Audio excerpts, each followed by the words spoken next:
Hi guys, this is Michael from the Board Games Chronicle. Today I have a special material for you. A special because the occasion is pretty interesting. We'll be talking about history of ancient seas.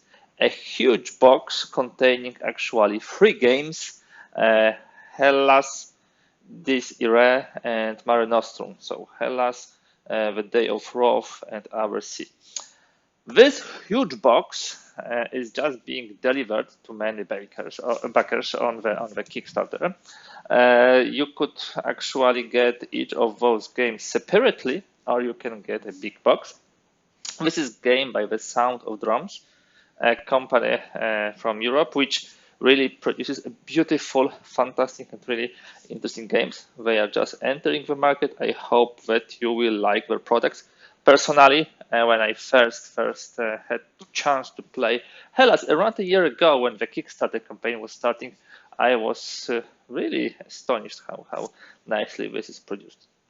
The author of the game is Karl Hauser, and as you might expect, we are talking here about the ancient times.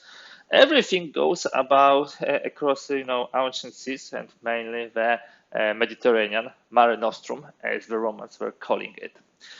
We are getting three games: Hellas, which is a two-player game; This Era, I'm still trying to pronounce it correctly, which is a three-player game; and Mare Nostrum, which is a five-players game. So you have all, let's say, usual player counts here, and that really allows you to get into various periods of time and also various sets.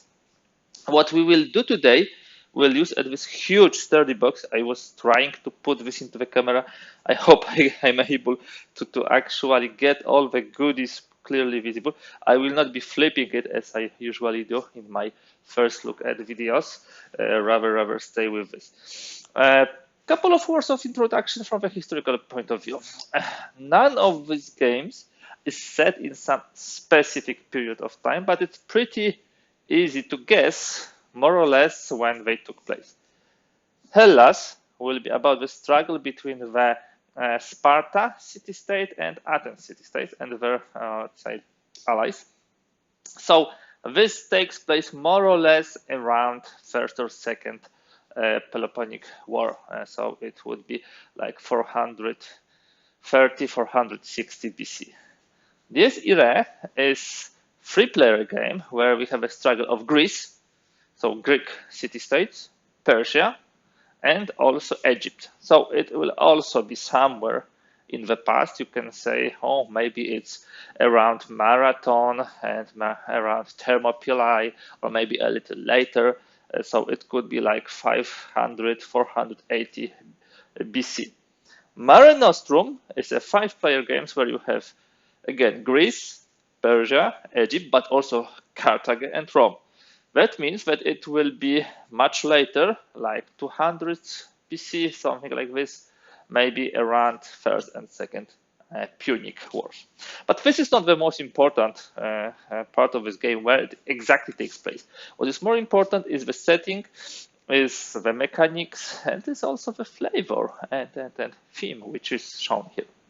Now, let us have a look inside.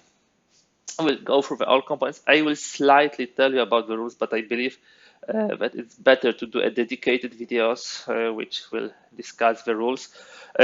All three games use the same basic set of rules while having some specifics. Yeah. So when you learn one, you can go pretty quickly to another one, having some adjustments, in some of the rules. So now let me open it. The box, by the way, pretty heavy. Okay, sturdy, as I told you. And now this is full of goodies. Let me do it maybe that way. The components I will take out for a bit, and we'll come back to them soon. Those components, the wooden ones. As you can see, there's a lot of them. I told you there are three games here. So let's start from the first things here. So these are the player aids regarding the resources. There is enough components to play three games simultaneously. So As you can see, this is 2, 3, and 5 players game, so there's like 10 of them. Let's look at one. It shows you what kind of resources we have. It also tells you the conditions where they are used, like shipbuilding, supply, luxury merchandise, and so on and so forth. So it's a pretty cool player aid. On the other side, you have also the information about cost table and stability. So how much the units are costing, how much the trade posts, fortresses are costing, so military, fleet, economic, cultural aspects. Also the stability statuses, how do they change.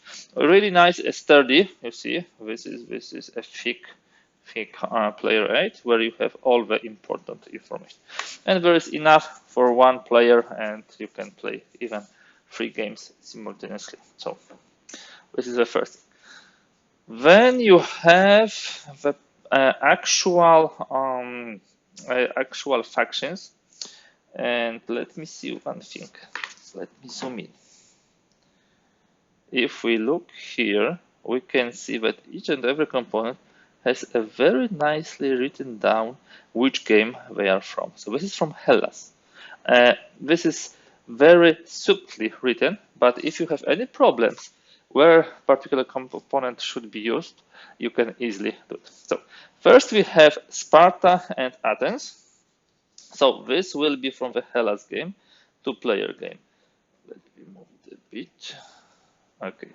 So what do we have on those player mates? First of all, we have forces. As you can see, the Sparta can have 3 armies, 2 fleets. Athens can have 2 armies, 3 fleets. It's very simple. What's army? Army is composition of more than 1 unit of your strength. So if you have individual units, that's fine. They stay on the map. But if you have army, you would like to have a bigger, bigger group of soldiers or ships. You need to use those fleet and navy markers and spaces. So it's pretty obvious that the Athens are stronger on the sea, and Sparta is stronger on the land. Then you have income, which you're getting from the resources, and also the setup.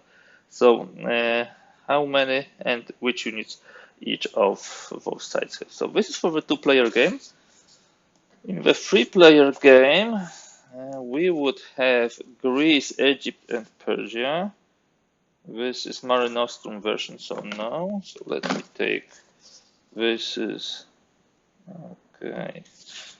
okay, this era, and here we have also Mare Nostrum. You see, I can even now check it and get the proper ones.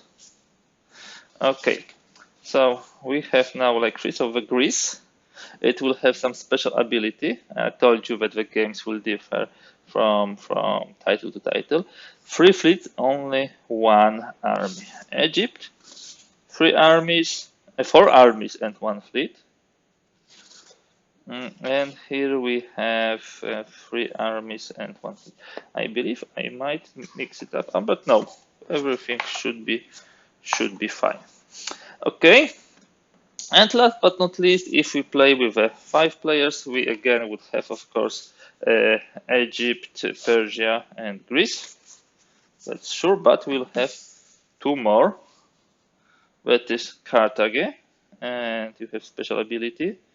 You have a setup, you have income, also 2 fleets, 2 armies, and you have from equally 2 fleets, 2 armies with a special ability, and the setup, also how much money they have. Let me just have a look at those. Yep, I believe that would be it. All 10 of those here. So yeah, these are the player mates. Also sturdy, thick, nicely produced. Really like it, and simply can't wait to put them into the place. Just checking the notation on them. which goes where? Yeah, Mare Nostrum, Dies Irae. Fine. Let's move on. Now some cool stuff because we have the rule books, and we have, I believe, 4 of them. Okay, here are the non-solitary play rule books. So Dies Irae, Mare Nostrum, and Hellas. Let us look inside. Maybe you won't know what. I will put it to the side so we can see better the rule books. Okay, I have also the Solver rule book. Okay, it would be easier for me to manipulate with all of stuff. So Hellas. The rule books are not overly complex and long. This is like 26 pages with some credits and optional rules. What I like is the first words in the game. Hellas is not a complicated game. Truly agree. This is not a complicated game, but on the other hand, it is also not a simplistic game. You have a really nice, let's say, components here, glossy paper. You have the explanation how to win. There are actually 2 ways to win. You can force your opponent for their country to revolt, or you can win with the victory points. Then we have game materials. We'll be talking about all those materials in a moment. And there are examples, yeah, how the game board is constructed, the terrain, the setup, game turn, how we get the income, action cycle. You might think, okay, sorry, this is a rondel game. No, by no means this is a rondel game. It helps to tell you which actions you can do, how many actions you can do. A couple of main rules are that, both sides have 5 actions. The same actions can be chosen more than 3 times in total during the cycle. The same player can choose the same action no more than twice per action cycle. So, for example, this action cannot be used more because it was already used 3 times, and the yellow used this 2 times. So anyhow, he will not be able to use it anymore. Also, you cannot use the same action which your opponent used in the last turn. Couple of nice solutions, design solutions, which make this game really, really nice.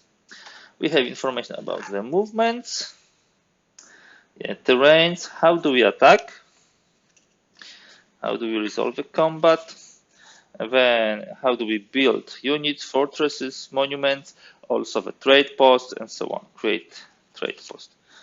Stability, development, because we have a lot of technologies.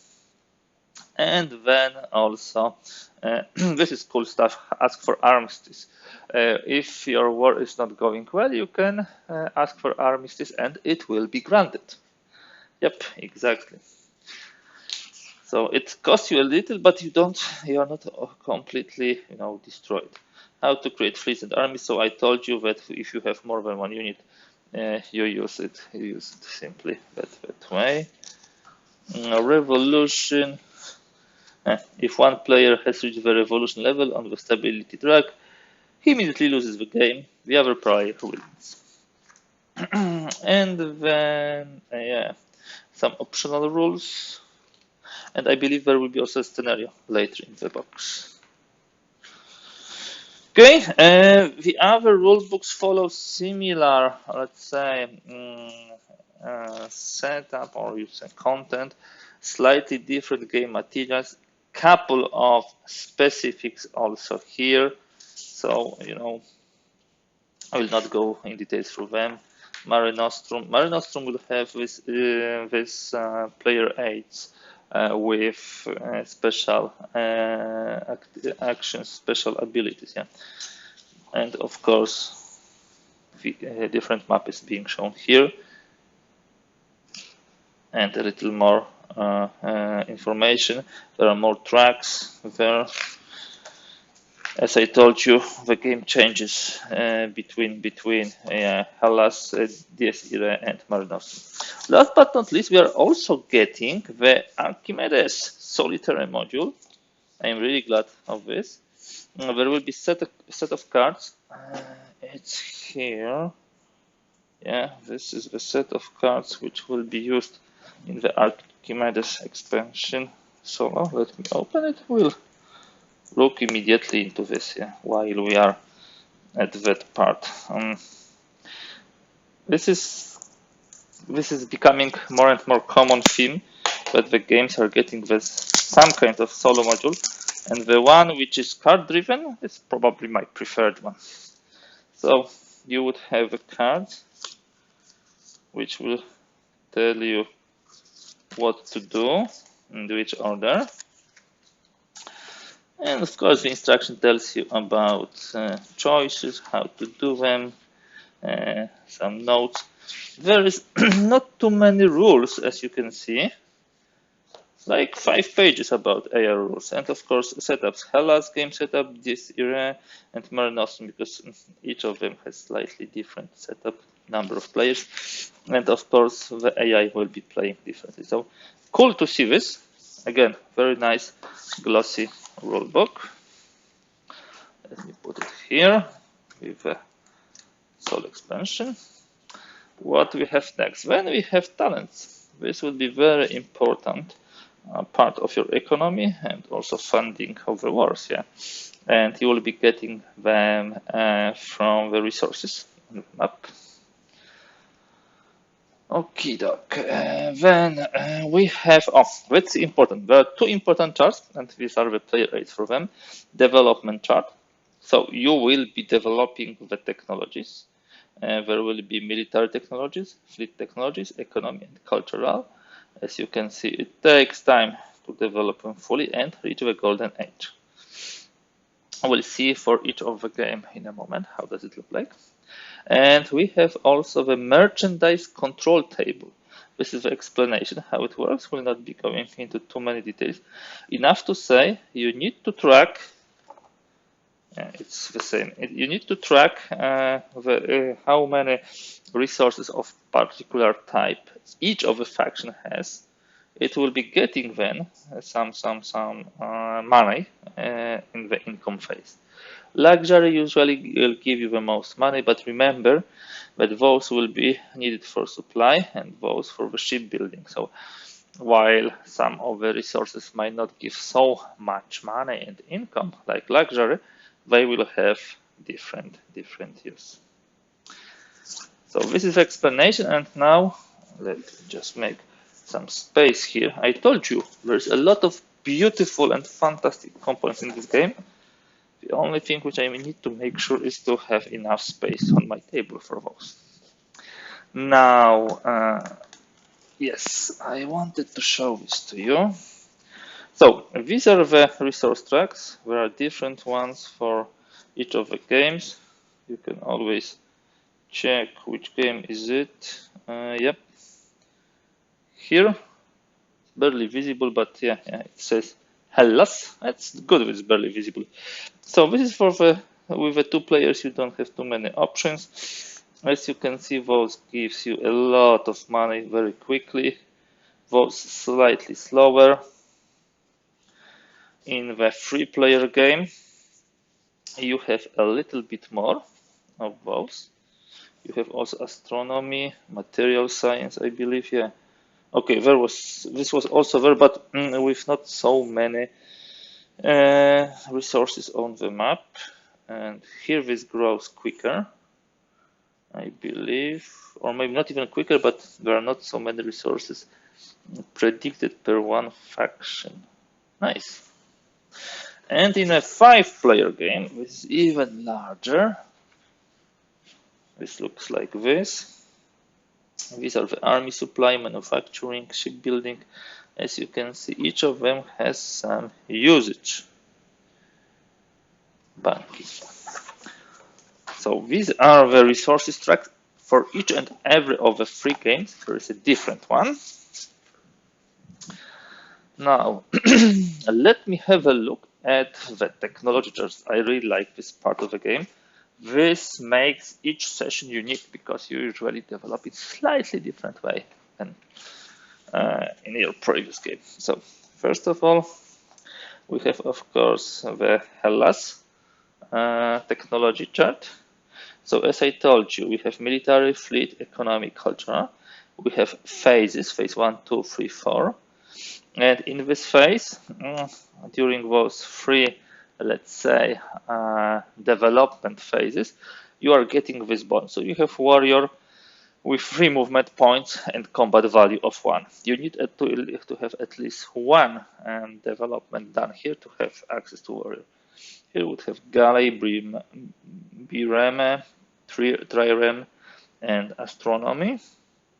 You need to have those resources, as you can see, in order to progress. Then economy will give you more money. It's really nice to have marketplace and immediately 10 income each turn at the beginning of a game. City side. I don't remember exactly what was it, but it was city side, kingdom, empire, civilization. This was important from the stability point of view, I believe. And yep, and there was a need also for resources, but it was allowing you to further grow your empire. And as you can see, there's a growth initially, then there's decline and growth. Yeah. So you need to go quickly from empire phase to civilization phase. And then we have the 3-player game, so this era looks slightly different, but not so much. More space simply for places. Less money here for the warrior hoplite. This is phalanx and cavalry, similar in cost and so on. So there are subtle changes, and here we have a 5-player game. In the 5-player game, you have 5 phases: 1, 2, 3, 4, 5. So this is changed definitely, and you have also different names. You have Republic added. This goes 5. This adds 5, so lower income here. And for the strength of the unit, you can have even war machines, which gives 3 combat value against fortress port. So I told you the main rules are similar, but there are some cool specifics which makes each experience different. Now, guys, we would need some space because we'll be getting to the maps. Before we get into the maps, 2 things we should do. First of all, have a look at the set of cards with alternative victory conditions. I told you, forcing the opponents to revolt and getting the victory points, basic victory points, was one of the ways, but you would have a lot of other victory conditions for Athens, for Sparta, for Greece, Egypt, Persia, Rome. As you see, this is Mare Nostrum version, and here you have, for example, DS era. So depending on those, so it's cool to have so many options. This really makes game really replayable if you really can have a different target each time you play, which I really deem as a big plus of this title. So now, before we jump into the maps, I believe it's good to take one of the rule books and tell you guys about the units. And units we have a lot, because we have 3 games here.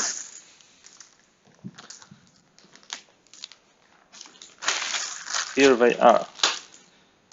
Where shall we start?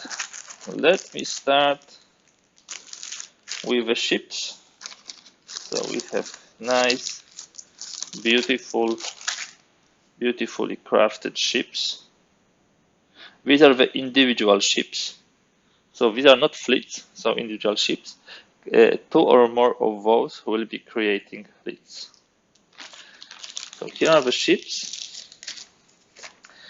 And the foot units will be here, depending, of course, on the time. It could be a phalangite, a hoplite, a legion, but you see, beautiful, really nicely done with details. Each of them is an individual unit. 2 or more will create an army. And the armies and fleets are here. You can see army fleet leader. So let me take one fleet, one army, and maybe one leader to present to you. Got it. So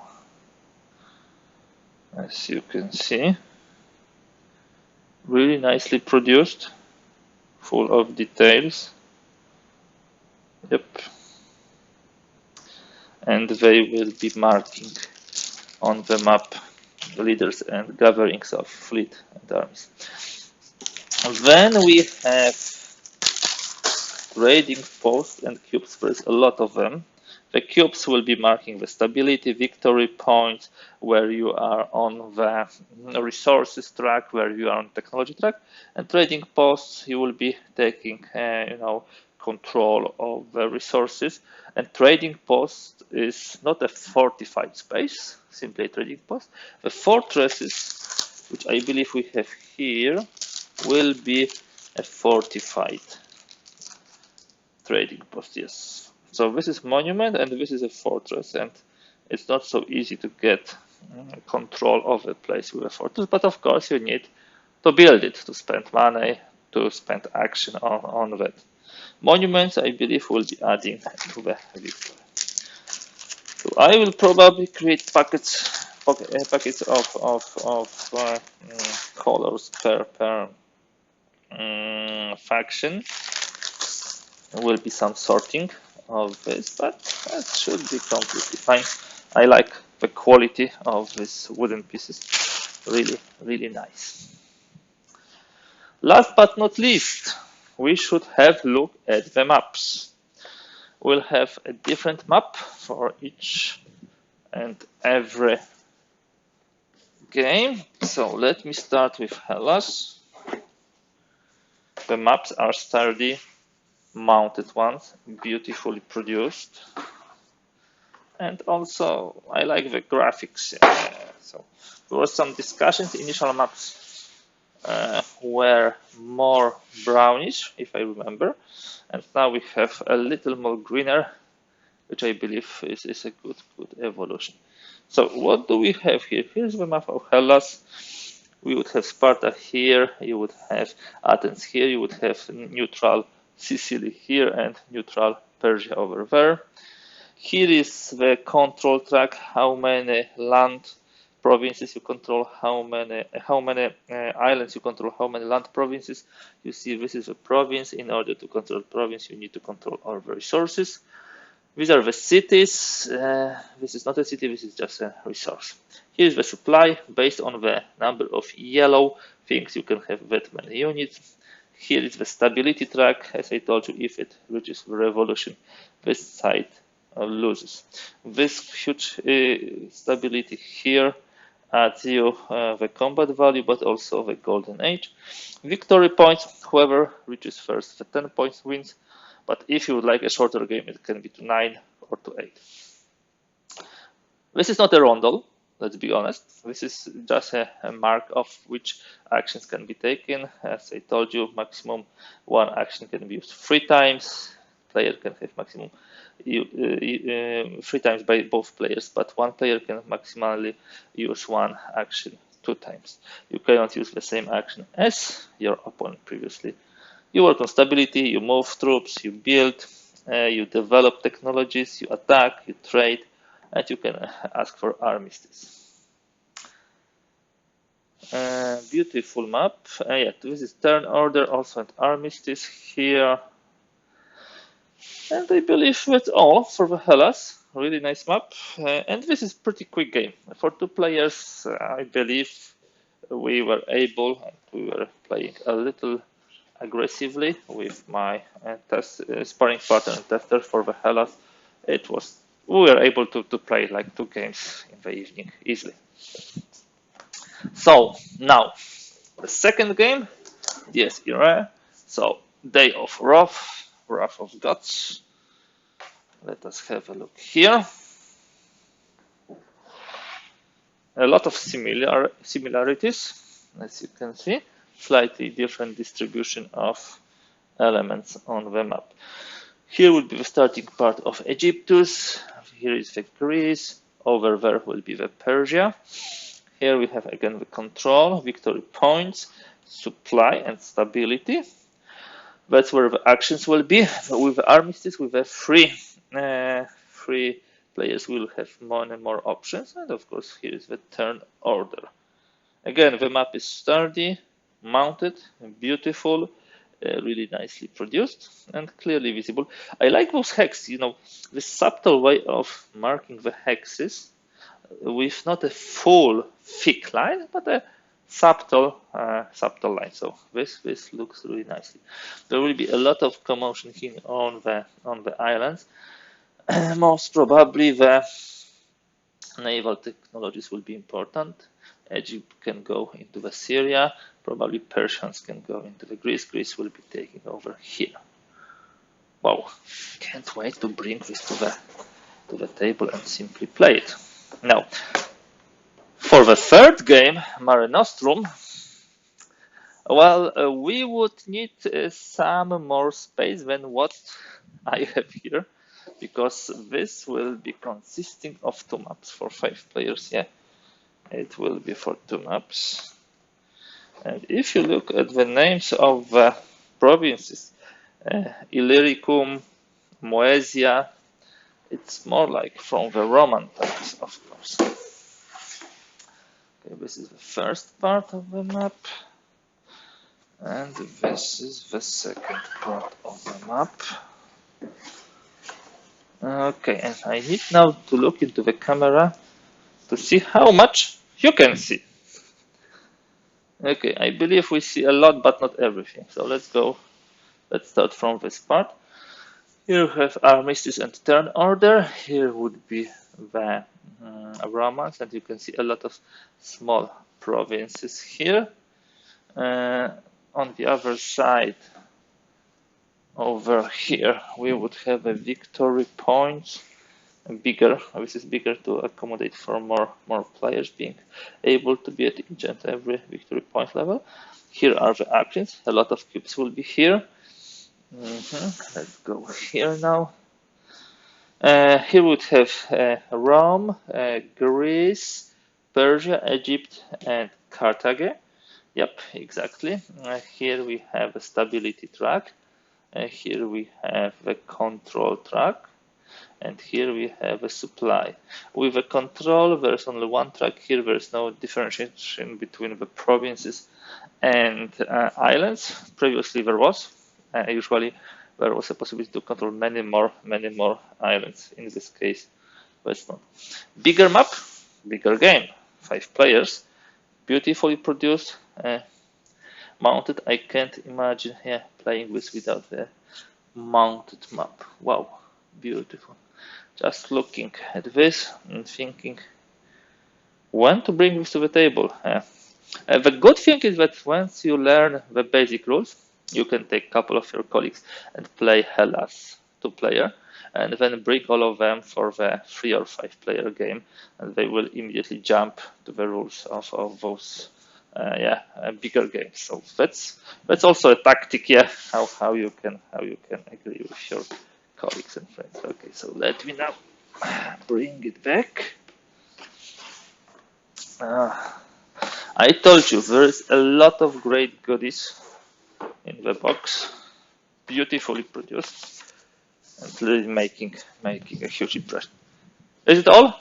No. You will ask me, what else? What else? We have one more thing here, guys. Inside, we have 3 scenarios. Let me just take them from there. Each and every game gets a dedicated scenario. What we have in a rulebook is a base campaign, let's say, setup where you develop and so on. In this case, we have already the scenario, which you can play much quicker. Yeah, it's important. You can play much quicker. You can see that most of the map is already controlled. Both sides have some victory points, which is important, some stability status and supply. And on the other side, you have the information, historical background. This is the Peloponnesian War, actually the Second Peloponnesian War.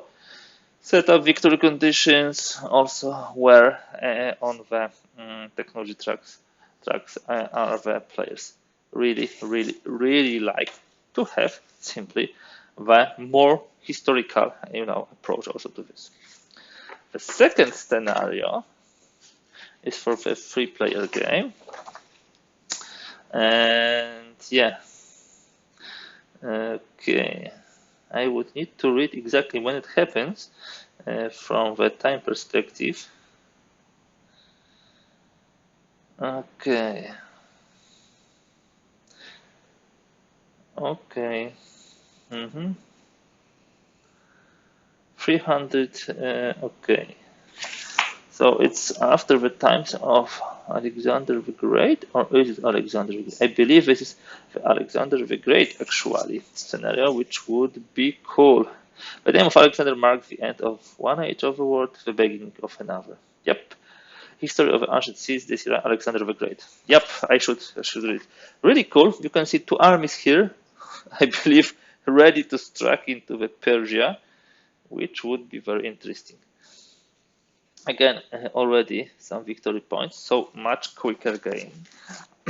Probably, unlike the campaign game, less focused on the development. And the third scenario, the fight for the sea. So the fight between Romans, Carthage, Greeks, Persians, and the Egypt already developed, already victory points. Yeah, I believe here are victory points, the size of victory points, and it will be pretty, how to say, confrontational from the start. So, really glad to see all this content. And I will probably stop here because I would be able to talk more and more for a long time about history of ancient cities and all those three games.